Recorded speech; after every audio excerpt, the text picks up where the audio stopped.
Hey guys, Zom Fox here, and today we're going to be talking about another player to go to the NFL in former wide receiver punt returner Rashard Davis of the Bandits going to the New York Jets. Heading straight to his stats, and oh, by the way, just don't worry about that picture on the top left. I don't know what the USFL is doing there, but yeah, it's not him. But those stats are, and his stats show that he was really solid. He was 10th in the league in receiving yards, which is overall solid, and he actually led the entire league in punt return yards at 223 and one of the two return touchdowns of the regular season. As for his pro career, he played a lot in different places on practice squad stuff. With the Eagles for a couple years where he did actually get a ring for being on the practice squad. The Raiders, the Chiefs. He appeared in a couple games of the Titans. And then he played on the Rough Riders for a year. And then he's with the Bandits, and now he's on the Jets. So he's had a pretty weird path. But as for the Jets roster, in terms of wide receiver wise, he is already on the third string ahead of Irvin Charles, Calvin Jackson, Rodney Adams. The other third stringers are Tariq Black and Keshawn Abram, and then the guys above him and the second string are Braxton Berrios, Denzel Mims, and Jeff Smith, and then the starters are Elijah Moore, Corey Davis, and Garrett Wilson. Special team wise, as kick returner and punt returner, he's listed as the third string on both, which are below Zonovan Knight and Braxton Berrios. So heading straight into the returners, Zonovan Knight is an undrafted free agent rookie, so I think it's a very good shot that he could overtake him, though Zonovan isn't even on a running back right now, so he's pretty much brought in seemingly for return game, so it'll be tough, but I think he can get above him. Not Berrios.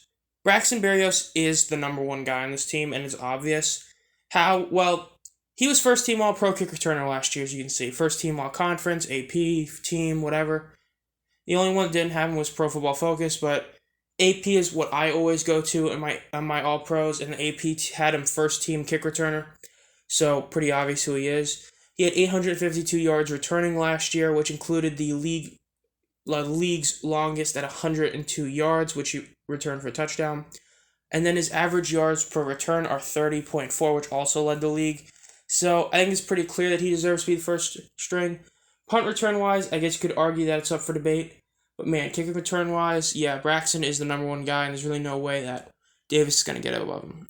As for receivers, the guys that he's above are two undrafted free agents, plus Rodney Adams, who, he's been in the league a while, but he's literally appeared in 2 games. No surprise guys already above him.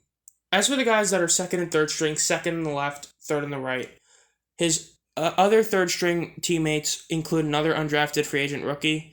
Then they include his Tariq Black, who is coming to his second year. He played 1 game. He had a couple targets and received 1 pass.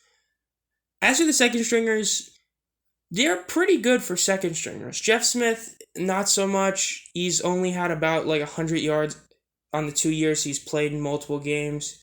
But Denzel Mims, people keep thinking he's going to become something. I mean, he was a second-round pick for a reason only a couple years ago. He hasn't lived up to being a second-round pick so far, though. He hasn't been great in the games he started or not started, but there's still some promise. And then Braxton Berrios, I mean, he's played and he's just always consistently gotten a bit better in stats. He keeps on going up in yardage from 115 to 394 to 431. He didn't have as many touchdowns or yards per reception, but he's used a bit more in the ground game, having 7 total rushes for 40 yards. So I think he's solid. I think he's okay.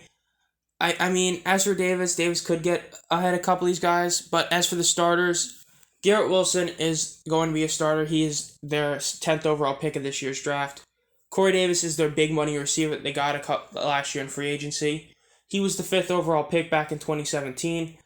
He's been, as for a top 5 pick, not as good as you'd expect, but as a receiver, he's been a solid receiver. Last year was his worst year, but that was also because he only played in 9 games. And even in those 9 games, he still had 492 yards. Pretty much, he was on pace to do not great, considering the fact that he, didn't even play a full season in 2020. He had 984 yards. Overall, Davis hasn't been as good as you would hope for a 5th overall pick, but he's had decent numbers. He's okay. But Elijah Moore, as a second-round pick, was what a lot of people thought Denzel Mims would become. He actually had 538 yards despite only being in 11 games. He did have 54 yards in the ground and 5 rushes, and he didn't even fumble the ball at all, which Corey Davis has fumbled at least once every year.